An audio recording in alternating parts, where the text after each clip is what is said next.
Hi, welcome back to the channel. If you've been following my videos for a while, you'll know that I always try to put a smile on everybody's face.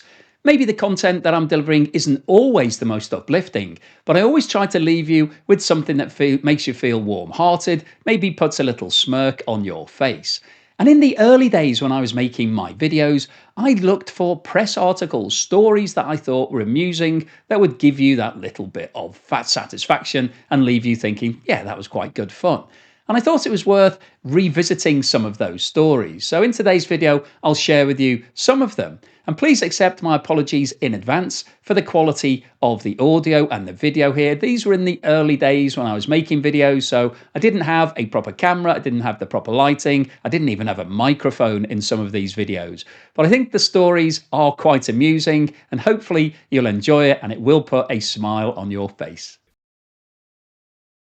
And finally today, I wanted to share a story about North Korea's internet. Now this isn't usually a topic that I would cover, but it caught my eye and put a smile on my face, and I thought you might like to hear the story. So North Korea is a very secretive society. Nobody really knows a lot about what goes on, and there's a lot of suspicion and fear around the rest of the world, and there's always stories about supposed nuclear missile tests, and North Korea about to start sending missiles into South Korea, and various other conspiracy stories that pop up from time to time. Now, North Korea has been reporting major problems with its internet, and a lot of the government websites have been going down and having major problems. And North Korea has been accusing a lot of the Western world of targeting it, of doing cyber attacks in response to some missile testing. So the North Koreans have undertaken a spate of missile tests recently, and their belief is that these cyber attacks are in direct response to their missile testing program. However, it turns out that it's not the FBI or the CIA or any of the world's major intelligence agencies who are trying to break North Korea's internet.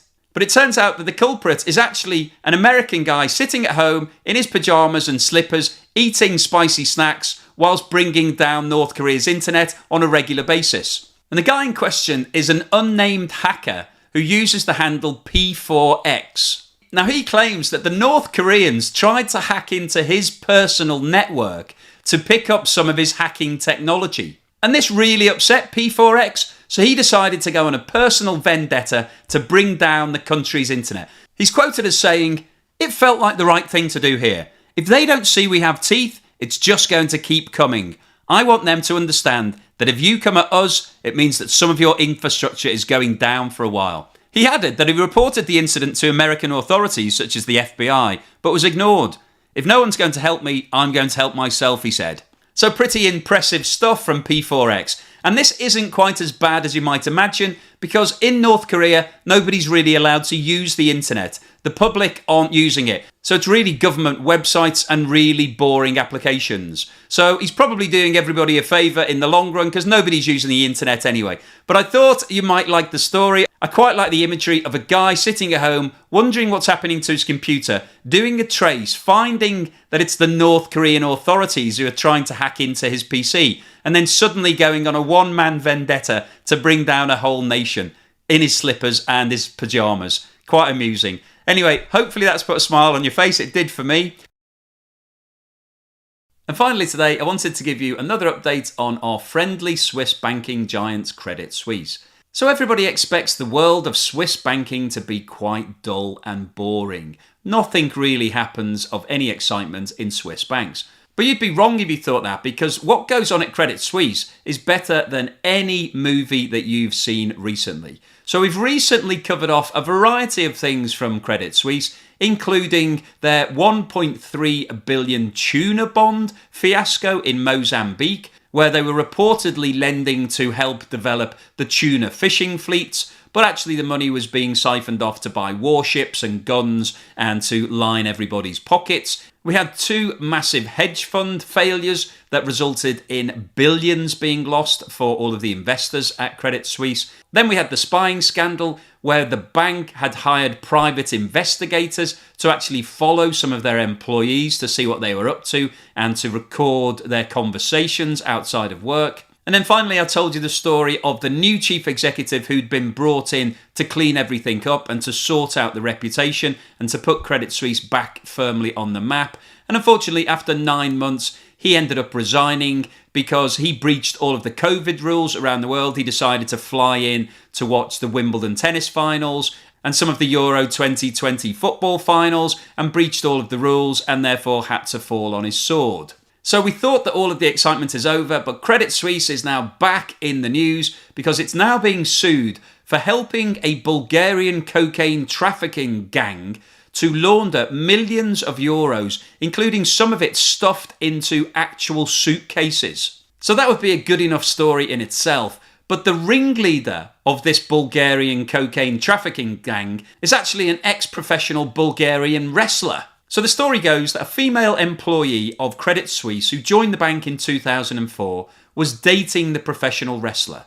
And his associate started taking large suitcases full of cash into the bank and placing them in a safe deposit box. The Bulgarian gang then used a process called smurfing, and it's got nothing to do with those cute little creatures from the movies. Smurfing is a process whereby you take a large amount of cash and break it down into smaller amounts that go below the radar. So Credit Suisse would have had a limit which would have triggered an investigation. So I don't know what the limit was, but let's assume it was 5,000 euros. So if you were to place a deposit above 5,000 euros in cash, then that would have triggered an investigation and would have caused the bank to then find out that the Bulgarians were placing dirty money into their accounts. So if you know what that limit is, and obviously if you're dating one of the employees, you can find out that information, then you can go in and put the amount that's just below that. So if the limit was 5,000 euros, then you could deposit 4,999 euros and that would go undetected. And therefore what you can do is do hundreds and hundreds and hundreds of those deposits. So you need a lot of people turning up, opening the suitcase full of cash, taking out 4,999 euros worth and then giving it into the bank to put into an account. So it's alleged that the female employee helped the gang to launder over 146 million francs, which is more than 150 million US dollars. And included in that figure was 43 million francs or $45 million in cash. Now that is an enormous amount of transactions. You can imagine if you've got somebody having to put in 4,999 francs every time, the amount of transactions to get to a 43 million franc limit is huge. So needless to say, there must have been a lot of people involved in this scam. You would have had queues out the door every single day of all these Bulgarian guys with 4,999 francs looking to place their deposit. Surely somebody must have thought there's something a bit unusual going on here. But it went on for a long period of time. She joined the bank in 2004 and she was arrested in 2009. So this was over a 5-year period. The Credit Suisse is denying that the money came from illegal sources, and they claim that the ex-professional wrestler had legitimate business concerns in construction, hotels and leasing. But the whole thing seems to have been a complete shambles, because even when Credit Suisse became aware that there were issues with regards to these transactions, they reported it to the prosecutors. And in June 2007, the prosecutors asked Credit Suisse for information on accounts held by Banev and Associates in response to requests from Bulgaria. Noticing a series of withdrawals, the bank's compliance department asked the prosecutors whether to freeze the accounts, but was told not to in order to avoid tipping the clients off. By the time the prosecutors gave Credit Suisse the go-ahead, much of the money had been withdrawn. So not really a very bright move. They said, let's leave it. Let's not tell them. We don't want to tip them off. We don't want to avoid giving them any suspicion that we're on their case. But at the same time, they allowed them to withdraw all the money and then arrested them after all of the cash was gone. Absolutely crazy. So it'll be very interesting to see how this case ends up. And it's interesting that Credit Suisse's defence is that they think that Banev was actually a professional involved in construction and hotels. Because in 2017, He was convicted of drug trafficking in Italy and then convicted of money laundering in Bulgaria in 2018. He then went on the run and disappeared and was later arrested in the Ukraine in September 2021. In addition to that, his business associate, who actually introduced all of this business to the new Credit Suisse employee, was shot dead in Sofia in Bulgaria in 2005 as he left a restaurant with his wife. So I'm not sure that Credit Suisse's defence that Banev was a good guy and was really just focused on construction and hotels is going to hold any water in the courts. So I'll keep you posted if there's any further news on this story. Hopefully you've enjoyed this video today. You found it informative, relevant, and a little bit of fun. If you've liked what I've said, then please give me a thumbs up and don't forget to subscribe if you haven't done so already.